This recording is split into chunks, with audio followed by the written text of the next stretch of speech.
আসসালামু আলাইকুম ওয়া রাহমাতুল্লাহি ওয়া বারাকাতুহু। দুইতলা নকশার মতো room, toilet, drawing, kitchen, bedroom সব কিছু আগামী শুক্রবারে লেআউট দেবে।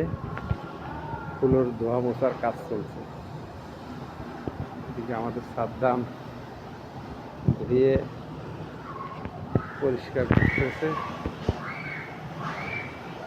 অনেক সুন্দর দেখা যাচ্ছে, মাশাআল্লাহ।